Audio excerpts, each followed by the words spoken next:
somewhere in the canopy of thick trees. The woman just stood there. She should be running away. "Run!" he yelled. "Hide behind that oak!" She turned toward him but didn't move. When he was still several long strides away, he could see that she was beautiful, just as he'd known she would be. "There's no need," she said calmly. "They're just trying to scare me." Edward's heart beat wildly in his chest. Was it from danger or the presence of this strange woman? "Madam, I assure you a rifle shot is indeed something to fear. Come with me." He reached for her arm and hauled her behind the large nearby oak. As soon as he released her, she began brushing off the dirt that had settled on her satin gown. "Sir, I appreciate your concern, but I assure you there is no real danger, except perhaps to my appearance." She removed a handkerchief from her reticule and wiped her face and hands. What the dickens was she thinking? "So someone is shooting at you with no intention of harming you?" he asked. "Surely you are mistaken. That shot came intolerably close." "There's no mistake," she insisted. He peered around the graveyard, searching for the shooter as he persisted. "I'm not so certain, madam. For your safety, I insist we get you out of here. You can come with me. My carriage is at the graveyard gate. We can go to my home or somewhere else if you prefer. We need to discuss this further." He was certain the woman was not thinking clearly, perhaps because of her grief. People did not shoot at you for no reason. She needed his help. She looked him over, seeming to appraise him in the process. "My home is located a short distance away in one of the finest parts of Barrington. I assure you, madam, I am a respectable gentleman of honor," he told her.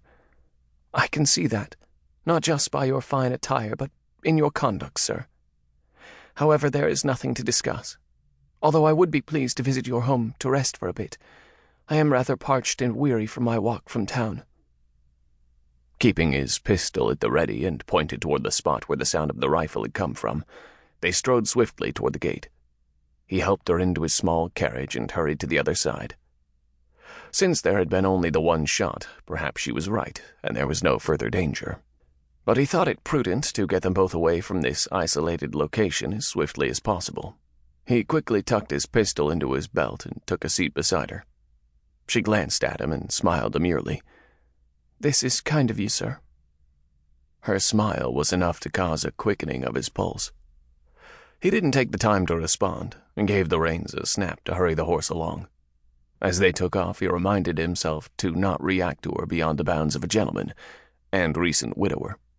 He no longer desired the company of a woman, no matter how beautiful she was. "I'm Edward Wiley," he said, extending his outstretched hand. She took it with her gloved hand.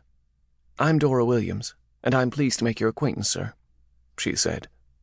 Her voice was strong and confident. Holding her gaze, he noticed her extraordinary eyes for the first time. They were hazel and contained hues of green, amber, and even specks of blue. Their sparkle reflected light back at him. Her smooth skin with gold undertones glowed against her rich auburn hair. The shimmering strands that fell from beneath her bonnet reached well past her bosom. He released her hand from his and asked, "Why were you shot at?" "That was my late husband's grave," she answered. "I'm sorry for your loss," he said, realizing she did not answer his question. "What were you doing at the cemetery?" she asked. "Visiting my family," he managed to say. "My husband succumbed to winter fever last November." "My sincere condolences, Mrs. Williams." "You said your surname was Wiley. Does your family own Wyllie Mountain?" she asked. "Actually, my oldest brother Sam owns it," he answered. "It was the site of our family home, until an enormous mudslide took it and our parents and sister with it. My brothers and I were all away hunting at the time." "Wyllie Mountain is next to my late husband's land. He owned Mount Webster." "From Wyllie Mountain, Mount Webster is just on the other side of Crawford Notch Road. Have you been there?" Her face grew sad. "No. I've only heard my late husband's descriptions. He intended to take me on a tour of the area this summer. Now I will have to go by myself." "We'll be at my home shortly," he said.